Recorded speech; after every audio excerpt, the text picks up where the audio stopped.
And next, exclusive footage from the security service of Ukraine from one of the hottest spots on the Donetsk front, the city of Pokrovsk.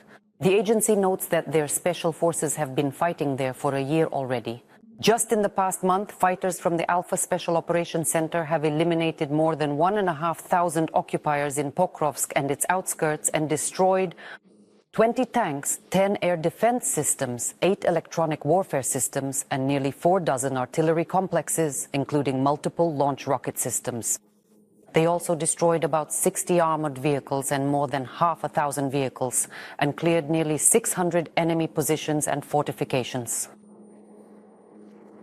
SBU fighters have been conducting combat operations in the Pokrovsk direction for a long time, and after the escalation of the operational combat situation in this sector of the front, the number of CSOA soldiers there has increased significantly. They carry out extremely difficult missions in the hottest spots and eliminate enemy units with precise strikes. And as the SBU emphasizes, Alpha Special Forces have also carried out a number of operations behind enemy lines.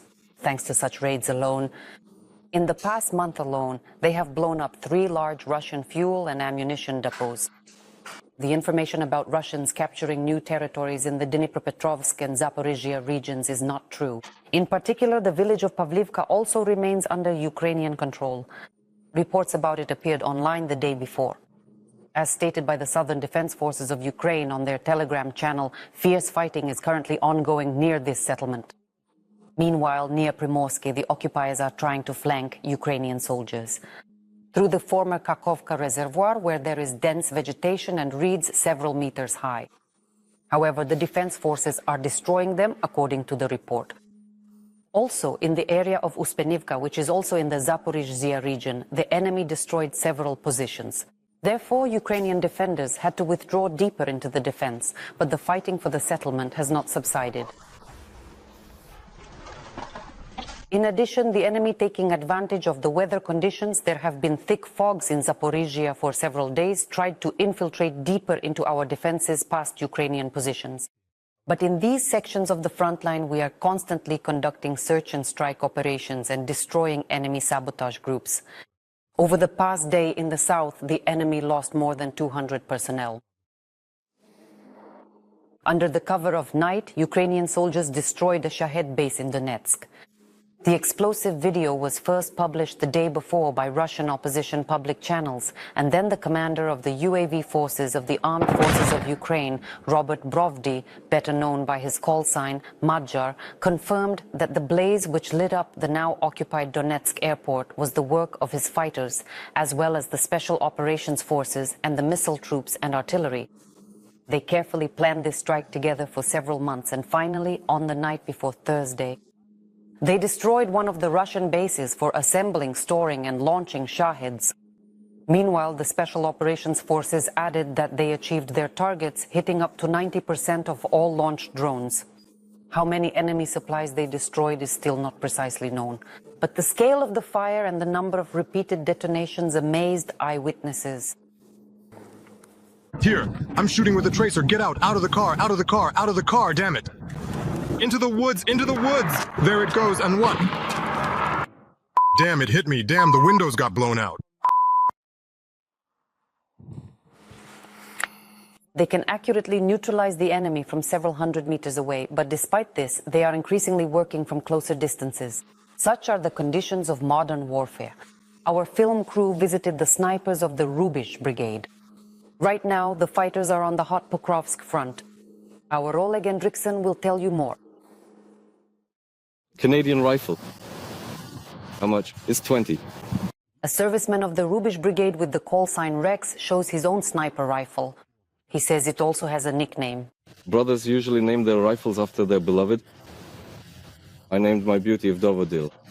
This beauty, says Rex, can quite successfully operate from a distance of 700 meters. However, that's not the limit. In fact, if you lie down properly, play with the wind, study it well, you can cover even greater distances. A bit farther. The farthest I've hit with it is 809 meters. A former infantryman and scout, now a sniper, adds that working from such a distance is still rare. Nowadays, snipers sometimes have to work almost point blank with the enemy.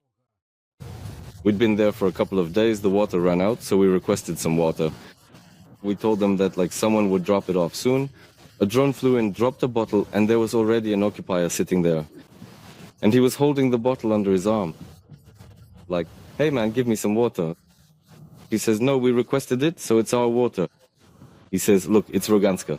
And my fighter already came in with a UAR-15, like with an assault rifle. He says, I'm going to knock your teeth out. The other guy says, no need. Well, you know, he took the bottle. The hardest thing now is to get into and out of the position, says the soldier. That's just the reality now on the hot Pokrovsk front. The distances to the enemy are very short. Logistics takes a very long time. That is, sometimes you walk 6 kilometers, and sometimes you have to cover almost 40 kilometers. You take both a sniper rifle and an assault rifle, and someone else, for example, brings a shotgun. Like a shotgun, so that in case of need you can use a pump action to destroy drones. The soldier with the call sign Dobrynya understood how snipers work even before he picked up a rifle himself. I have a sniper wound, which is a very serious and severe injury that I sustained back in the year 2019. Then came recovery and a return to duty, this time with a different weapon in hand. Dobrynya says that the daily life of a soldier is far from the movie cliches about snipers. And what's shown in the movies is complete nonsense. And it's definitely different from the work that used to be routine just a few years ago. Often you have to work at close range. The most important targets are the main firepower assets. These are machine gunners, grenade launcher operators, that sort of thing.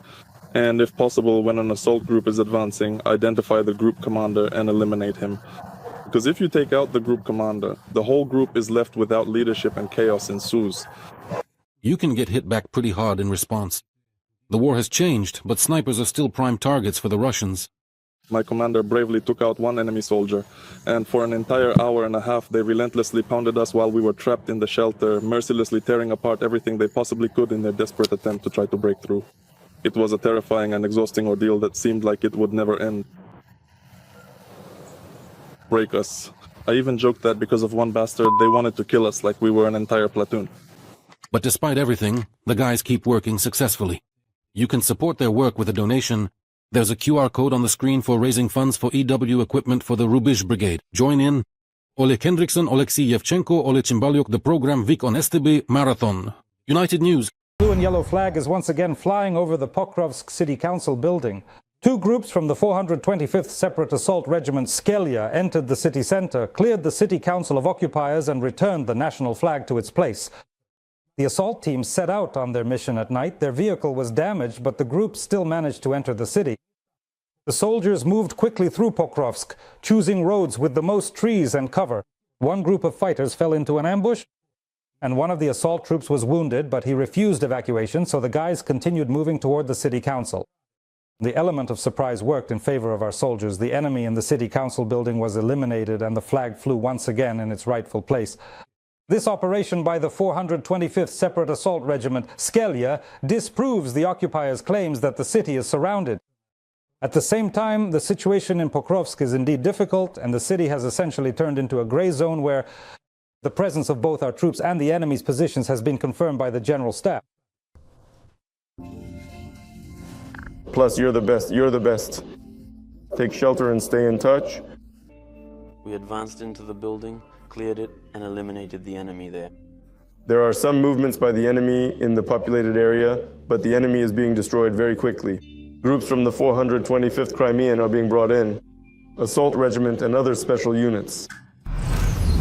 Well, and the most intense fighting along the entire front line is now taking place near Pokrovsk. The fields, forest belts, and railway tracks around the city are covered with fiber optic cables from FPV drones like a web. The realities of the Pokrovsk direction were shown in a video by operators from the Sila Svobody Operational Battalion. Russian troops are trying to infiltrate and concentrate in the city.